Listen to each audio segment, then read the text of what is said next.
This is Dean Rogers here for the Rogers Review, and I'm standing here at the Newseum in Washington, D.C. for the red carpet premiere, the DC premiere of the new movie Race, starring Stephan James and directed by Stephen Hopkins. Stay tuned as we give you exclusive interviews with both the star and the director. How did you know that Stephan was the one to portray Jesse Owens? How did you know? It's a good question. We made half the film in Montreal, mostly American stuff, and half the film in Berlin.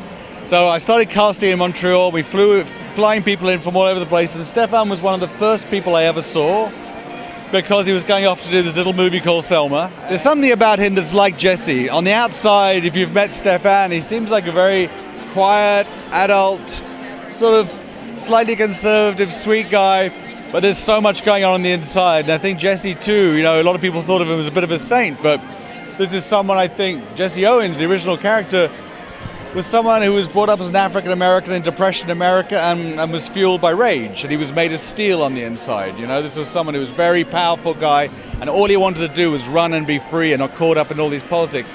And I felt that Stephan had this same quiet grace on the outside. Plus, he was willing to train like crazy for months and months. Well, he was doing Selma. He trained down in Georgia for the movie and became quite an athlete. What is the one thing you could take away from the experience of playing him? I just learned so much about him. I learned so much about him, not only as a runner and as an athlete, like so many other people know, but as a man, as a father, as a husband, and as a human being.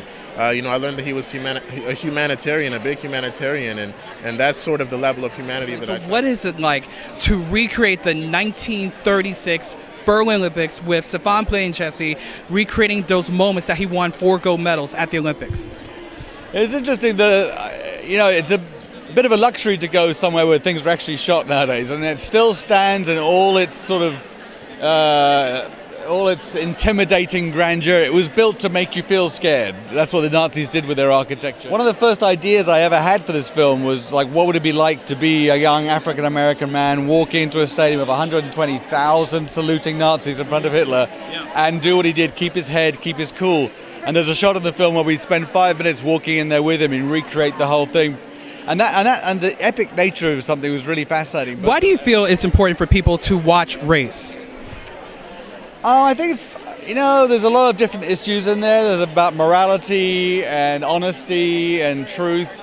And in the end, I wanted to make a film, I thought, that my kids and my grandkids who are all running around all over the place, to see like a real hero. I'm not sure who the real heroes are leaving real legacies behind nowadays. For me, growing up, I had Nelson Mandela and Muhammad Ali and David Bowie, and I was lucky enough to meet all of them and spend time with them, but they all left legacies. I'm not sure now who these people are. Jesse avoided the spotlight at all costs. This was all something he didn't like. He just wanted to be himself, and so I really wanted to try, if it was at all possible, to tell an inspiring story of a hero. As corny as that sounds, I felt it was important. So. Wonderful.